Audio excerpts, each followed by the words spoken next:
여러분 안녕하세요. 1월 15일 방송을 시작하겠습니다.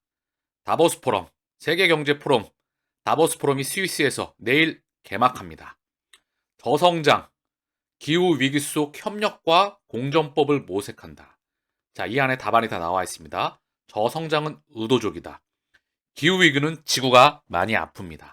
지난 18세기 후반, 1700년도 중반 이후에 세계 최초의 기계가 개발이 되었습니다. 그로 인해 대량 생산으로 인해서 지난 수백 년간 지구는 망가져 왔습니다.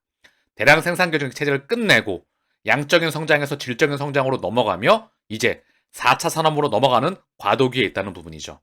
분열된 세계 속 협력 주제. 분열된 세계를 의도적으로 만들었겠죠. G1의 미국 중심에서 이제 그 체계를 부셔버리고 있습니다. 3년 만에 1월 대면 행사 정상화. 자, 윤 대통령, 숄츠 총리 등 정상 50명 포함 정재계 리더 2,700명이 참석한다. 한국 기업 총수들도 총출동. 미중 정상은 불창하지만 젤렌스키 등판한다. 여기에서 전 세계에 대한 규격이 또한 정해집니다. 우리가 충분히 미래를 예측하는 데 있어서 참조할 만한 중요한 다보스 포럼이 내일 개막을 앞두고 있습니다.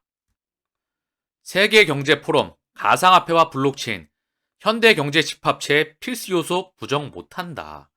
자, 좋은 내용의, 중요한 내용의 기사가 나왔는데요. 처음부터 끝까지 한번 살펴보겠습니다.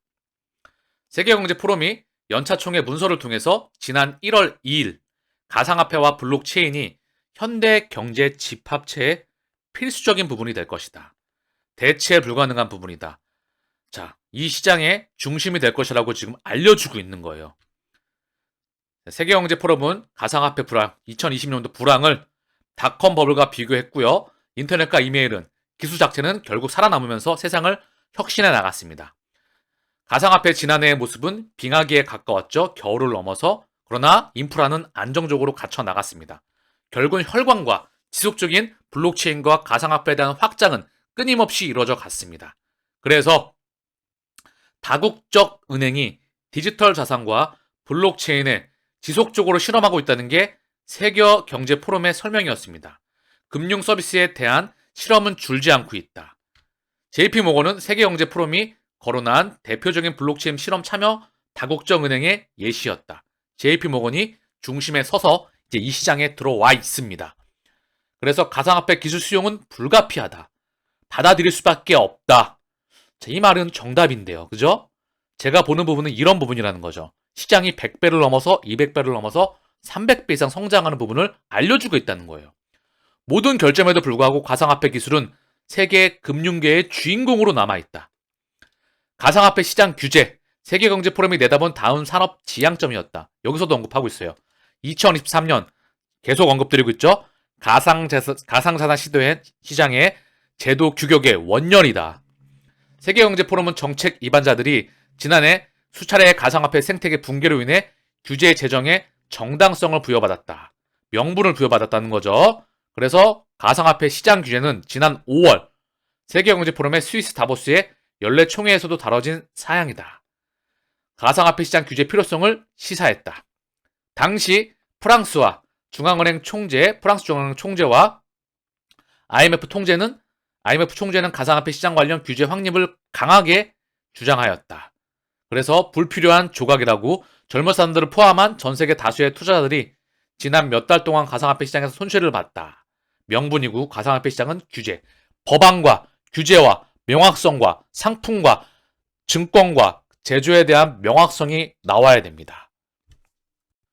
자, 그러면서 IMF 총재는 국제통화기금의 중요한 역할 중 하나로 CBDC와 스테이블 코인, 가상화폐 등의 개념을 설명해 주는 것이라고 피력하였다. IMF가 앞장서서 이 개념을 CBDC와 함께 언급을 하고 있는 것이라고 피력하였다. 이야기가 끝난 겁니다. 글로벌 기득권 BIS와 IMF, 월드뱅크 ADB 여기서 명실상부하게 인프라를 깔아나가고 있다. 이야기가 끝난 거다. 그래서 한편 피델리티 등 미국 증권가가 기관 투자자를 대상으로 만든 가상화폐 거래소가 이달 중 출범할 전망이다. 미국 증권가에서 출범하는 가상화폐 거래소 이름은 EDX 마켓이다. 피델리티의 찰스 수왑, 시타델, 버트 파이낸셜, 세카이어 캐피탈.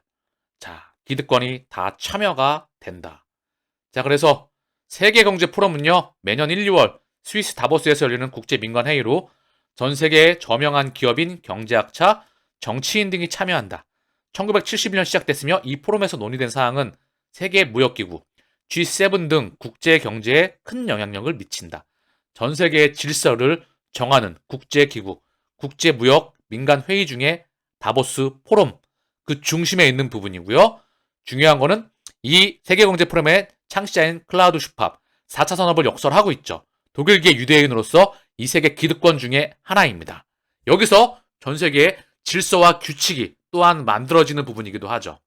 자, 그 연장선에서 세계경제 포럼의 홈페이지예요. 여기 보게 되면 인공지능, 메타버스, 사이버 보안, 기후변화와 다 나와 있다는 거죠. 그리고 여기 블록체인 나오고 있죠. 농업, 식품 및 음료, 도시화와 경제발전 신기술, 금융 및 통화 시스템, 디지털 경제.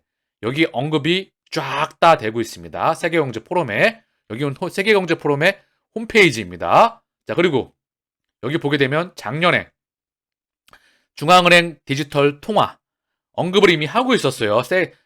WEF에서 중앙은행 디지털 통화는 금융 시스템을 재구성하여 지불 및 은행 업무 환경을 변화시킬 수 있는 잠재력을 가지고 있습니다. 더 많은 국가에서 CBDC를 실험하고 있으며 일부는 이를 시장에 출시하기 시작하여 잠재적으로 전 세계에 교훈을 제공합니다. CBDC의 출시를 둘러싼 거시경제적, 지정학적 의미는 무엇입니까? CBDC 개발이 궁극적으로 소비자에게 혜택을 주고 금융 안정성에 대한 위험을 최소화하기 위해 공공 및 민간 부문이 어떻게 협력할 수 있습니까? 이미 작년 그 이전부터 세계경제 포럼에서는 CBDC에 대한 부분이 엄청나게 중요시가 되고 있었습니다. 자, 그리고 세계경제 포럼의 파트너로서 이미 리플이 당당히 선정되어 있습니다. 리플. 그죠? 인터넷 정보를 위해 수행한 작업을 가치를 위해 수행하고 있습니다. 전 세계에서 즉각적으로 원활한 흐름을 가능하게 합니다. 자, 리플의 트위터에 스위스 다보스 포럼과 발맞추어서 여기 보게 되면 제임스 월러스죠? CBDC 담당자. 여기 보게 되면 디지털 파운드 재단에 자, 기조연설자로 지금 예정되어 있습니다.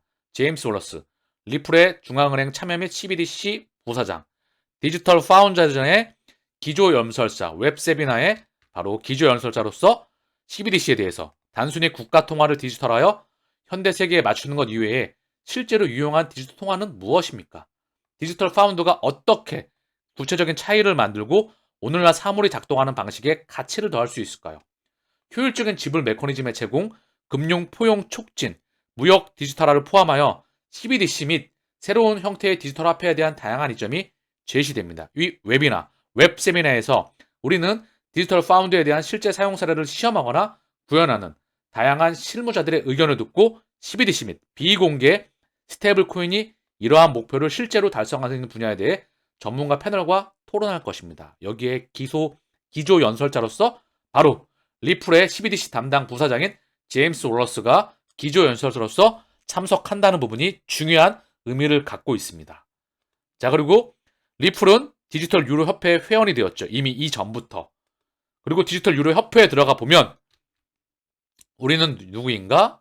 디지털 유로의 CBDC를 담당하고 있죠. 그렇죠? CBDC 아카데미, 공공 디지털 유로 CBDC, 프라이빗 디지털 유로, 유로 스테이블 코인, CBDC 선언문, 통화 시스템의 디지털화가 진행되고 있습니다.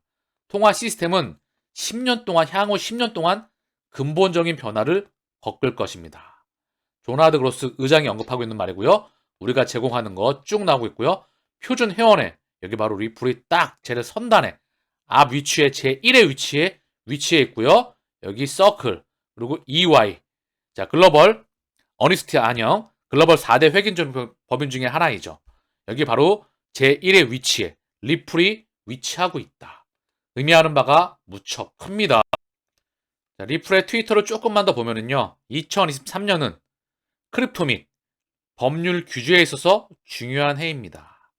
스튜어트 알도리티죠. 2023년은 방향성이 정해지는 명확한 기준점이 되는 해입니다. 그 의미를 다시 한번 트위터를 통해서 리플은 강조하고 있고요. 자, CBDC는 컴퓨터, 태블릿 또는 스마트폰을 통해서 인터넷에 액세스할 수 있는 모든 개인에게 배포할 수 있기 때문에 금융 포용성을 크게 높일 수 있습니다. 계속해서 다가오는 미래에 대해서 답안을 알려주고 있습니다. 자, 리플의 이사회 애쉬 비를렛이죠. 그죠? 그는 크립토와 블록체인의 시너지 효과를 1분 안에 설명합니다.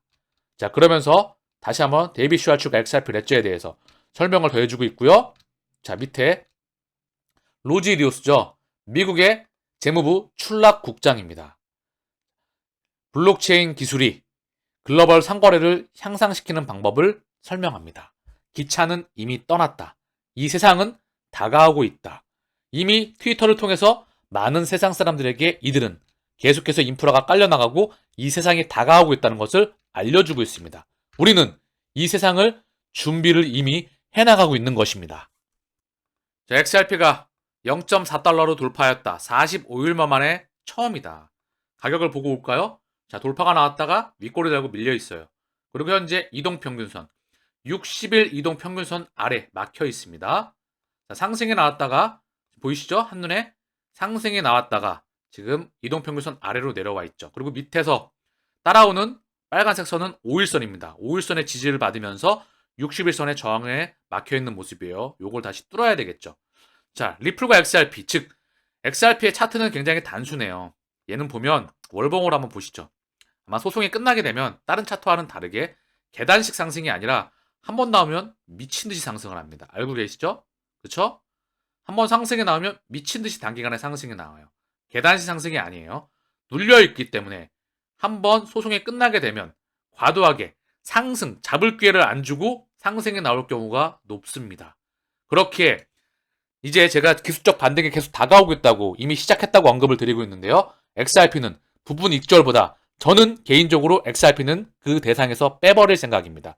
그냥 XRP는 올라가건 내려가건 평생 보유할 생각이다. 왜? 얘는 기술적으로 대응을 하기가 너무 힘들어요. 그동안에 눌려있기 때문에 올라가면 미친놈처럼 올라가기 때문에 어떻게 보면 내 바운더링 컨트롤을 넘어갈 수가 있습니다. 자, 비트코인과 이더리움은 그래도 보게 되면 방향성이 있어요. 보시면 저 월봉으로 봐도 쭉 해서 계속 올라왔거든요. 주봉으로 봐도 비트코인을 보게 되면 쭉 해서 올라갈 때마다 한 번씩 이렇게 계단식으로 크게 진폭을 그리면서 올라오죠. 이더리움도 마찬가지로 월봉으로 보더라도 진폭을 그리면서 올라옵니다. 이 밑에 보면 상승하면서 올라가는데 XRP의 가격은 뭐냐면 쭉 상승해서 밀려있고 쭉 상승해서 밀려있죠. 이번에 소송이 합의가 나고 명확성이 나오게 되면 한번 크게 저는 상승이 나오리라 생각을 합니다. 그리고 다시 한번 살짝 조정 거치고 계속해서 이제 시장과는 다른 방향으로서 XRP는 실물 경제에 진짜 가장 먼저 금융기관에 꽂히게 되는 CBDC의 가장 최핵심 부분, 정점에 있는 심장에 있는 그런 혈관이기 때문에 저는 보유할 생각입니다. 자, 그리고 나머지 비트와 이더를 포함한 자, 다음 코인들이 있죠. 자, 그래서 그 섹터별로 해서 본인이 정하셔야 돼요. 그래서 상승이 가파르게 나오면 50% 기준으로 해서 그건 개인의 기준인데요. 제 기준으로 말씀드리면 삼성전자와 아마존, 비트코인의 10년이 넘는 기간 동안의 상승률을 언급드렸어요. 걔를 사고 떨어지면 다시 사고 올라가면 사고 전량 매도, 전량 매수를 하게 되면 사실 대응하기가 너무나 어렵습니다. 기차는 놓쳐버릴 수가 있어요. 그래서 50%를 기준으로 해서 그 비중으로 해서 50% 매도 물량을 부분으로 익절을 해나갑니다. 떨어지면 부분적으로 모아가죠. 그래서 기계적으로 모아가고 올라가면 폭등 나오면 50%를 기준으로 해서 다시 매도가 나오는 겁니다. 차익 실현을 해나가면서 그 50%는 이 시장에 투자가 되고 끝까지 이 시장에서 갖고 가는 거예요. 왜냐하면 50% 전량을 매도하게 되면 내가 팔고 그냥 가버릴 수도 있거든요. 물론 기술적 반등이기 때문에 그럴 확률은 높지 않지만 그냥 가버리면 이제 내 손을 떠나고 버린 거겠죠? 반대로 떨어지게 됐을 때 내 심리적으로 안정을 취할 수가 있습니다. 그때 전량 매도해야 되는 거 아니야? 그런데 전량 매도하게 되면 심리적으로 위축될 수가 있어요. 즉 고점에 팔고 싶고 저점에 사고 싶고 그 마음을 버려야 되는 거예요. 이때도 중요한 거는 이 시장에 들어와서 끝까지 참여하는 게 가장 중요합니다. 그 부분을 잊지 마세요. 크립토컨트의 주기영 대표가 누군가 3시간 동안 비트코인 선물 40억 달러를 매입하였다. 숏 청산 1억 달러. 자, 14일 오전 비트코인이 2만 1000달러로 급등할 때 누군가가 시장에서 3시간 동안 비트코인 선물을 40억 달러어치 매입하였다. 온체인 데이터 업체 크립토컨트의 주경 대표는 온체인 데이터를 공유하며 이렇게 말했다. 자, 그쵸? 여기 자료를 그래프로 남겨주고 있고요. 급등이 나오고 있죠? 슈팅이 제대로 나왔죠? 섰죠? 그쵸? 그는 한국 시간 14일 공유한 차트에 따르면 모든 거래소의 비트코인 선물 주문이 급등함과 동시에 가격이 2만 1,000달러로 급등했다. 주기영 대표는 같은 시간대에 8,700만 달러의 비트코인 숏 포지션이 청산됐다고 설명했다. 기술적인 반등 국면이 시작됐다고 보고 있습니다. 오르락 내리락 하겠지만 그 오르락 내리락 하는 진동폭은 강하지 않을 거예요. 한번 달리기 시작하면 미친 듯이 달리죠. 그 기준점을 바라보시고요. 비트코인 기준 5천만 원에서 6천만 원 기준점입니다. 자, 솔라나 블록체인 활성도 회복, 솔 시총 톱10 진입. 자, FTX 사태로 인해서 가장 큰 피해를 봤던 코인과 블록체인 중에 하나인 솔라나. 지금 기사가 의미하는 바가 작지 않습니다. 그들의 의도를 파악하는 게 미래를 읽는 핵심입니다. 이 시장은 폭발적인 성장을 지속해 나갑니다. 이미 세계경제 포럼에서도 그 의미를 보여주고 있죠. 여러분들은 오늘 방송을 통해서 이 미래가 정해져 있다. 즉, 미래를 만드는 세력의 움직임을 눈으로 확인하였습니다. 우리는 이 시장의 초기 시장의 참여자로서 앞으로 계속해서 이 시장에 참여를 함으로써 미래를 대비할 수 있겠죠. 천문학적인 부의 추월 차선에 올라타는 것을 명심하시길 바라겠고요. 이 시장에 대해서 방향성을 반드시 인지하시길 바라겠습니다. 마치겠습니다. 감사합니다.